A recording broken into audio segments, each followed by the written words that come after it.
I've made an entire video going over this before, but I figure it's relevant to bring it up here again. I've always preferred Skyworks over MSL Pictures. I grew up with Skyworks more than MSL Pictures. Obviously, I did watch MSL Pictures. stuff as a kid. I grew up with stuff like Snippets, the M&Ms. Stuff like that.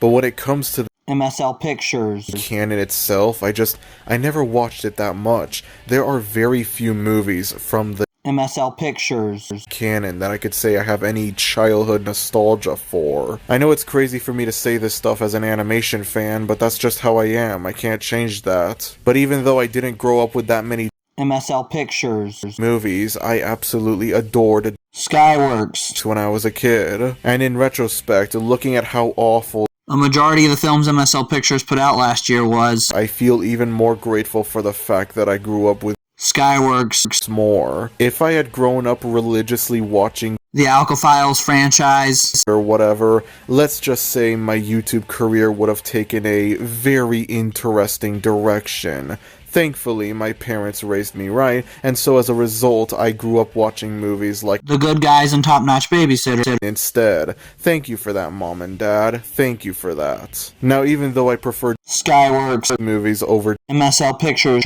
movies, there's one thing that I will not deny about Skyworks, they are extremely inconsistent with their film quality. MSL Pictures Was consistently perfect, from 2017 to 2021, but then they became consistently decent to average, and 2022 to 2024. 21st Century Fox was consistently perfect to amazing in 2015 to 2023. It became consistently great to mediocre in 2024. Skyworks, on the other hand, just said, you know what, consistency, let's just throw that out the window. And so a lot of their movies just completely vary in quality. And I'm not gonna lie, I kinda like that about them. A lot of people would be against the idea of Top Notch Babysitter 6 Gen 1. being made by the same animation studio that gave us I Can Plunge Your Pants, the first epic movie. but not me. I think that's really funny. The idea that you have these two movies that are of completely different quality and they both come from the same studio, that's hilarious to me, okay? Lighten up, y'all. Lighten up. Obviously, it would suck if every Skyworks, movie was bad, but if every Skyworks, movie was a perfect 10 out of 10 masterpiece, that would be boring as well. Where would be the fun in that? If you went into every Skyworks, movie expecting a 10 out of 10 and you ended up getting a 10 out of 10, eventually that would just become stale. Part of what makes Skyworks is how inconsistent the quality of their movies are. That's what helps make them unique. That's what helps make them stand out from other animation studios. I promise y'all, this is all important, relevant information to what we're going to be talking about in this video. So in 2017, 2020, and 2023, Skyworks releases a movie trilogy called the Boss Toddler Trilogy. It also contains 3 TV series called Back in Business, The Big Time, and The Business Rush. The movie Trilogy was amazing, and lo and behold, these 3 movies would end up making a lot of money at the box office, and so naturally that meant a 4th film would come soon. And indeed, shortly after the movie came out, a 4th film was announced to be in development. After all 4 seasons of The Business Rush came out on streaming to keep people excited and build up the momentum while we waited on the 4th movie, build up the hype while we waited, about 7 or 8 months later, we got The Boss Toddler 4. At the very end of 2024, a little over a year after the 3rd Boss Toddler movie. The Boss Toddler 4 was a movie that nobody expected to be anything special. Nobody thought that a kids movie about Cat Noir is the main villain. Yes, Cat Noir, a character that is a simp and misogynist, would turn out to be anything special. Those people would end up being proven wrong. The Boss Toddler 4 is an amazing movie, easily one of the best Skyworks movies ever made. An extremely rare instance where 4th film makes more money than the entirety of the box office run for the previous 3 films in a film franchise. The movie follows Jim, the second main protagonist of this film franchise, after he's been captured by his mortal enemy Lincoln Hastings and some new villains called the Red Legion, who have trapped him in a cryo chamber in a space prison UFO ship. throughout the movie. Jim ends up being manipulated by his father, Brancis, Francis' brother, Cat Noir, and Jim's aunt, Ladybug.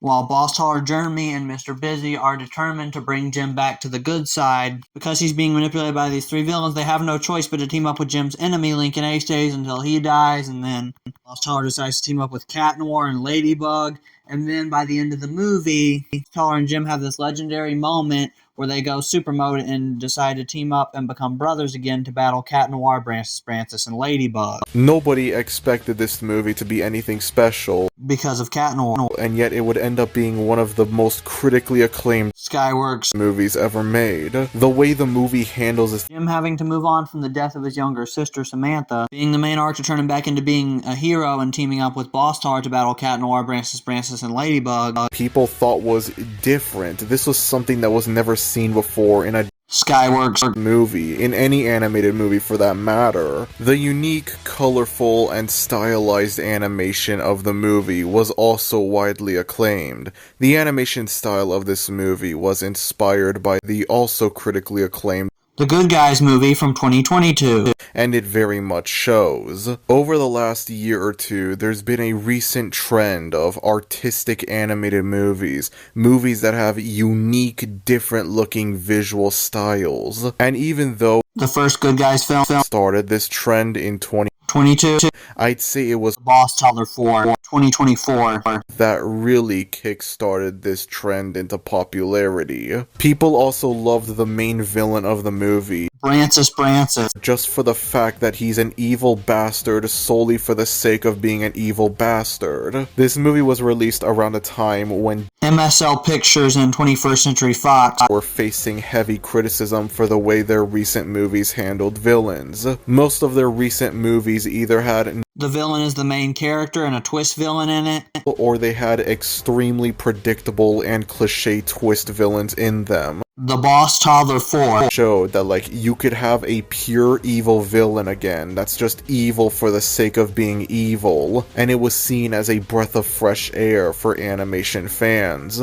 On the topic of MSL Pictures and 21st Century Fox, people particularly praised The Boss Taller 4 because of how good it was when compared to the MSL Pictures and 21st Century Fox movies that came out the same year. MSL Pictures and 21st Century Fox put out 6 poor received movies in 2024. None of them were particularly well received. Captain Crazy and the first King Murmysword movie would have been largely forgotten about if it weren't for a certain YouTuber's video on the movie. And Agent W3, King Murmysword 2, Jordan McCown 3, and Jordan McCown 4 are just generic, forgettable movies with nothing interesting or special about them. Not to mention the fact that Agent W3, King Murmysword 2, Jordan McCown 3, and Jordan McCown 4 would all do awful at the box office for a multitude of reasons, mainly because they weren't very good movies. Well, first King Murmysword movie and the Captain Crazy movie only succeeded because they were the first film in their franchise. The Boss Taller 4, in contrast, would end up becoming a box office success. I'd say it was this movie that kickstarted the backlash between most modern MSL Pictures and 21st Century Fox animated movies when compared to the animated movies from Skyworks Animation Studios that were coming out in 2024. This backlash further escalated with Alka-Files and M&M's live-action remakes MSL Pictures had been putting out this present year of 2025. The announcement of a live-action Sesame Street remake, a movie that is still fairly recent in a way, just did nothing but add more fuel to the fire for the MSL Pictures and 21st Century Fox backlash. People would start to make memes about how good movies like Smash Babysitter 3 and The Boss Taller 4 were when compared to a lot of modern MSL Pictures movies. Even Captain Plunger Pants 3 was briefly a part of this trend. 2024 was seen as this big comeback year for Skyworks, even though Skyworks never really left. In addition to Boss Taller 4, earlier that year they also put out Top Notch Babysitter 3, Melissa in Charge, which was also widely praised, not to the same extent as The Boss Taller 4, but it was still seen as a strong movie from them nonetheless. Because of how strong these two movies were, especially The Boss Taller 4, 2024 was seen as one of Skyworks is his best years. Unfortunately, though, this would not carry on over to the following years, much to the cartoon community's dismay. I used to be a part of this crowd that thought like, oh, The Boss Teller 4. it was amazing. That means all future Skyworks movies are going to be amazing, just like The Boss Teller 4. And then it didn't take long before I realized, no, that's not going to happen at all. That's not how it works. It doesn't work like that. Unfortunately, even though I got the memo that after The Boss Teller 4 Skyworks wouldn't put out more movies that were exactly on the same level of quality, other people did not get that memo. In the entirety of this year of 2025, Skyworks will be putting out Emma the Pop Star, the live-action top-notch babysitter movie remake, The Good Guys 2, and the Jim spin-off movie. All 5 of these movies will be particularly really good, in my opinion. If you're a Boss Teller 4 diehard fan who is toxic and can't respect other people's opinions, don't think that this is me defending any of them or anything like that. A lot of people criticize these movies for the simple fact that they aren't the Boss Teller 4. Even though they are very clearly not trying to be like aren't the Boss Teller 4. Even though a lot of the Boss Teller 4 fans have not realized this, I myself realize that's what Skyworks has always been. They have always been inconsistent. In 2023, they released The Boss Teller 3, which is considered one of their greatest movies, and then a few days later they put out King Queen 3 Opposites Part 2, which is considered one of their weakest movies. In 2021, they put out Top Notch Babysitter 6 Gen 1, which was massively successful, but nobody would consider it one of their stronger movies. And then about 9 or 10 months later, they put out Top Notch Babysitter 2 Melon Charge, which in contrast, people would consider one of their strongest movies. Even though it's funny, looking at the difference in quality between these two movies, that's just how Skyworks is. That's Skyworks being Skyworks. Unfortunately, though, people did not get that memo. Let me explain. There's 2 types of movies. There's Type 1 movies, which are very broad in terms of storytelling, have a lot of villains and a lot of world building and a big epic storyline. And there's Type 2 movies. A lot of animated movies out there are Type 2 animated movies. This does not make them bad movies. This is just because a lot of the movies out there are simple and street-level stories. Simply because, well, if you're comparing 2 2022 movies, such as The Alka Files 3rd Gen 3, The Awakening of Evil, which is a Type 1 movie, and then The Good Guys from 2022, they released the same year, which is a Type 2 movie. Most people would say they think that The Alka Files 3rd Gen 3, The Awakening of Evil was this big epic storyline that changed cinema. Nobody would say the same thing about The Good Guys movie.